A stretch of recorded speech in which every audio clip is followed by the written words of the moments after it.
அஸ்ஸலாமு அலைக்கும் வரஹ்மத்துல்லாஹி வபரகாத்து. அன்பார்ந்த அனைத்து உறவுகளுக்கும் இனிய மாலை வணக்கம். இன்னொரு மிக முக்கியமான தகவல். நிறைய பேருக்கு இப்போ சம்பளம் பெண்டிங், சம்பளம் தரமாட்டேன் அப்படின்னு சொல்லிட்டாங்க, இல்லை சம்பளம் கொஞ்சம் லேட் ஆகும் அப்படின்னு சொல்கிறாங்க. ஏன் காரணம் என்ன? ஏன் சம்பளத்தை டிலே பண்ணுறாங்க? அதே போல் சம்பளம் டிலே ஆகும் பட்சத்தில், சம்பளம் தர முடியாது அப்படின்னு சொல்லக்கூடிய பட்சத்தில் මල්ලි මේ මම මේ පණිවිඩයක් කියන්න මේ මැසේජ් එක දාන්න බාලා අහන්නකෝ මේ මොන හරි මේ කුවේට් එකේ මේ ප්‍රශ්නයක් තියෙනවද මල්ලි මේ පඩිය සම්බන්ධව මොන හරි ලොක්කන්ගේ පඩිය සම්බන්ධව මොකක් හරි ප්‍රශ්නයක් තියෙනවද ඒක අපිට බලපාන එකක් තියෙනවද මේ අපේ ගෑණි මිනිහ දෙන්න හැමතිස්සෙම කියනවා ඒ ප්‍රශ්න ගැන මේ උඹලට පඩි නැති වෙන්නේ කියලා චුට්ටක් ඒ ගැන චුට්ටක් හොයලා බලලා මේ මැසේජ් එකක් දාන්නකෝ මල්ලි හරිද මෙයාලා කියන්නේ මේ කුවේට් එකේම තියෙනවලු මේ ප්‍රශ්න කියලා එයාලා කියන්නේ. හැබැයි අපේ ලොක්ක දැන් මාස 3ක් විතර වැඩට ගියේ නෑ එයා හමුදාවේ. එයා වැඩ මේ චුට්ටක් යන්නේ නෑ. චුට්ටක් නෙමෙයි දැන් මාස 3ක් වෙනවනේ වැඩට යන්නේ නෑ. මට තේරෙන්නේ නෑ ඒක මොකද්ද කියලා. දැන් ඒකටත් ඉස්සෙල්ලා කිව්වා. උඹලගේ පඩිය මේ හත්තෙන්ති මාස්මා පිහද ශහර කියලා කිව්වා. බලන්නකෝ ඉතින් මල්ලි මේ මන් දන්නේ මට තේරෙන්නේ නැහැ මොනවද කියලා. வாலாட்ட தேருனாது அவங்களுக்கு தெரிஞ்சிச்சா என்னென்னு? அவங்க வந்து என்ன சொல்கிறாங்கன்னா, தம்பி ஏதாவது குவைத்தில் ஏதாவது பிரச்சனை இருக்குதா, சம்பளம் இல்லை, சம்பளம் கொடுக்க மாட்டோம் அப்படின்ற மாதிரி கவர்மெண்ட்டால் ஏதாவது சிக்கல் போயிட்டுருக்குதா அப்படின்னு கேட்குறாங்க. என்னம்மா என்ன பிரச்சனை உங்களுக்கு, என்ன ஆச்சு அப்படின்னு கேட்கும்போது, இல்லை இப்படி எங்களுடைய கஃபீல் வந்து உங்களுக்கு இப்போ சம்பளம் தரத்துக்கு கஷ்டமாக இருக்குது, குவைட்டில் கொஞ்சம் பிரச்சனை, சம்பளம் கிடைக்கிறது பெரிய அளவில் சாத்தியமில்லை இந்த மாதம் உங்களுக்கு அப்படின்னு சொல்லியிருக்காங்க. அப்போ அவங்க கேட்குறாங்க, என்ன குவைட்டில் அப்படி எதுவும் பிரச்சனை, ஏன் சம்பளம் இந்த மாதம் இல்லை, முழு குவைத்துக்குமே இந்த மாதிரி பிரச்சனை இருக்குது அப்படின்னு சொல்கிறாங்களே அப்படின்னு. அதே மாதிரி அவங்களுடைய பாபா மிலிட்ரியில் வேலை பார்த்துருக்கிறாரு. கடந்த 3 மாத காலமாக வேலைக்கே போகலையாம். தொடர்ந்து வேலைக்கு போயிட்டு இருந்தவர் வேலைக்கே போகலை. என்னடா இது புதிய பிரச்சனை அப்படின்ற மாதிரி சிலருக்கு தோணும். சிலருடைய வீடுகளில் இதே சிச்சுவேஷன் இப்போ நடைமுறையில் இருக்கும். வேலைக்கு போயிருக்க மாட்டாங்க. வளமையாக வேலைக்கு போயிட்டு இருந்த பாபா மாதிரி வேலைக்கு போகிறத நிப்பாட்டியிருப்பாங்க. வேறு நாடுகளுக்கு போகிறத நிப்பாட்டியிருப்பாங்க. தொடர்ந்து வெளிநாட்டுக்கெல்லாம் போயிட்டு வந்துக்கிட்டு இருந்தவங்க இப்போ வெளிநாட்டுக்கே போக முடியாமல் இருப்பாங்க. சிலர் வந்து டென்ஷன்லேயே இருப்பாங்க. வீட்டுக்கு சரியாக சாமான் வாங்கி போட மாட்டாங்க. இந்த மாதிரி பல பிரச்சனைகளை இந்த நாட்களில் நீங்கள் சந்திக்கிறீங்களா? அதில் முதலாவது பார்த்தீங்கன்னா, குவைத்துடைய குடியுரிமை பறிப்பு. கிட்டத்தட்ட நேற்று மட்டும் வந்த தகவலில் 69 இண்டிவிஜுவல், அதாவது 69 பேருடைய குவைட் நேஷ்னாலிட்டி பறிக்கப்பட்டிருக்கு நேற்றைய தினத்தில் மட்டும்.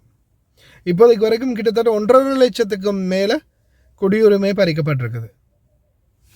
இந்த மாதிரி குடியுரிமை பறிக்கப்பட்ட குவைத்திகள் அவங்களுடைய சம்பளத்தை இழந்திருப்பாங்க, குடியுரிமையை இழந்துட்டாங்க, சிவில் ஐடியை இழந்துட்டாங்க, எல்லாம். இந்த நாட்டில் அவங்களுக்குன்ற தகுதி எதுவுமே இல்லை.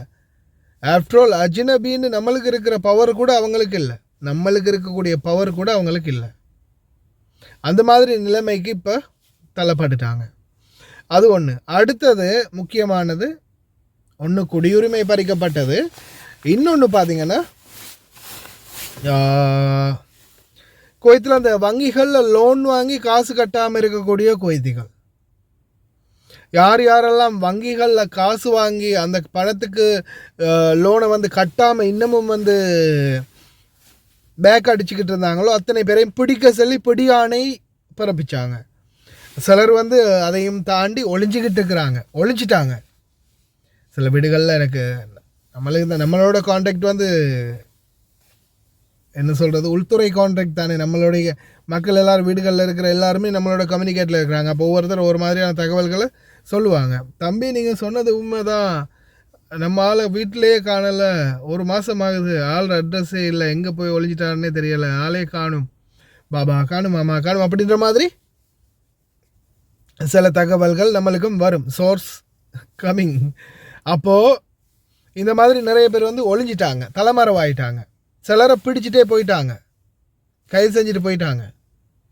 இன்னும் சிலர் இருக்கிற வண்டியை விற்று, அதை விற்று, இதை விற்று, இருக்கிற நகைகள்லாம் விற்று கடனை அடைக்கிறாங்க.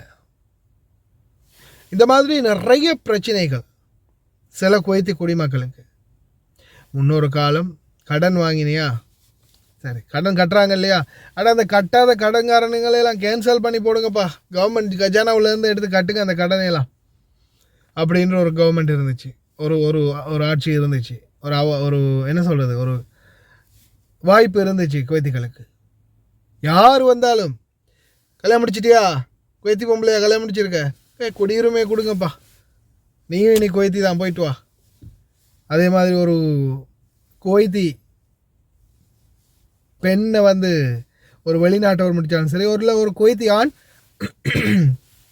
ஒரு வெளிநாட்டு பெண்ணை முடித்தாலும் சரி, இன்றைக்கே கல்யாணம் முடிச்சிட்டிங்களா, 2 பேரும் கல்யாணம் முடிச்சிட்டிங்களா, சரி நீங்கள் ஸ்ரீலங்காவா, இந்தியாவா, பாகிஸ்தானா, எஜிப்தா, லெபனானியா, சிரியாவா, பலஸ்தீனியா, ஜோர்டானியா, எந்த நாடாக இருந்தாலும் சரி, மகரிபியா, எந்த நாடாக இருந்தாலும் சரி, குவைத்தியை கல்யாணம் முடிச்சிட்டல, கொடுங்கடா ஜென்சியாவை, இனிமேல் நீங்களும் சலாம் அலைக்கும் மாமா, குவைத்தி மாமா அப்படின்ற ஒரு கெத்து பவர், ஒரு ஒரு ஒரு நல்ல ஒரு காம்ப்ரமைஸ் இருந்துச்சு இந்த அரசாங்கத்தோட.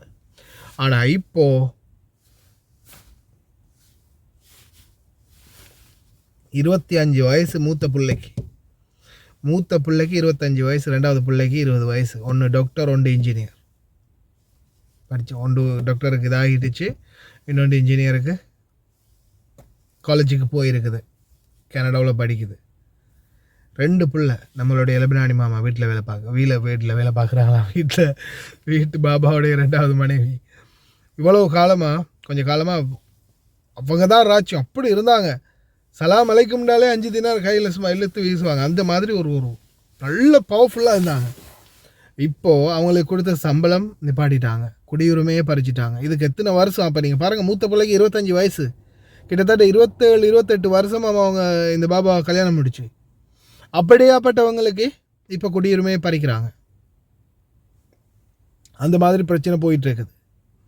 இனி வரும் நாட்களில் சம்பளம் கொடுக்கலை, சம்பளம் இல்லை அப்படின்னா, ஒன்று இத்தனை வருஷம் வேலை பார்த்துருக்கோம், இவங்களோட இப்போது கஷ்டமான சூழல், கஷ்டகாலம், ஏதோ கொஞ்சம் அட்ஜஸ்ட் பண்ணி தான் போகணும் அப்படின்னு மனசாட்சியாக நீங்கள் நினைக்கிறீங்களா இருந்தால், உங்களுக்கு சம்பளம் சரி ஓகே பார்த்து ஏதாவது அட்ஜஸ்ட் பண்ணுவோம், ஒரு 2 மாதத்துக்கு 3 மாதத்துக்கு அட்ஜஸ்ட் பண்ணுவோம், என்ன தான் பண்ணுறது அப்படின்னு நினைக்கக்கூடிய நிலைமையில் நீங்கள் இருக்கிறீங்கன்னா, கேஷுவலாக விடலாம் அப்படின்ற நிலைமையில் இருக்கிறீங்கன்னா, அப்புறமா கொடுப்பாங்க அப்படின்ற ஒரு நம்பிக்கையோடு இருக்கிறீங்கன்னா உங்களோட விருப்பம்.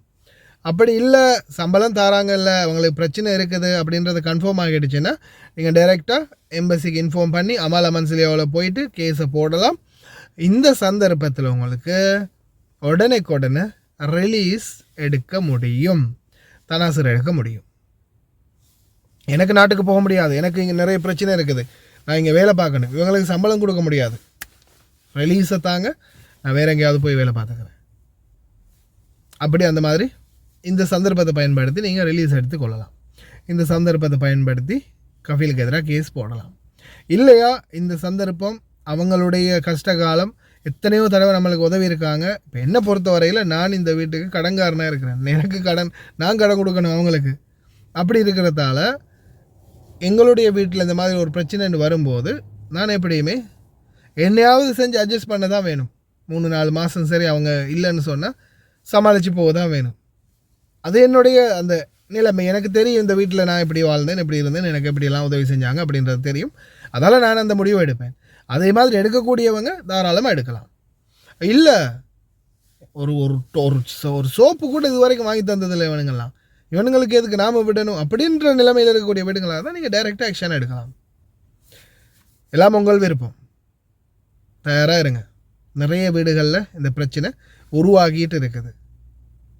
சிலருக்கு தெரியுது, சிலருக்கு தெரியுதில்லை. இப்போயாவது கொஞ்சம் உற்று நோக்குங்க, கவனமாக இருங்க.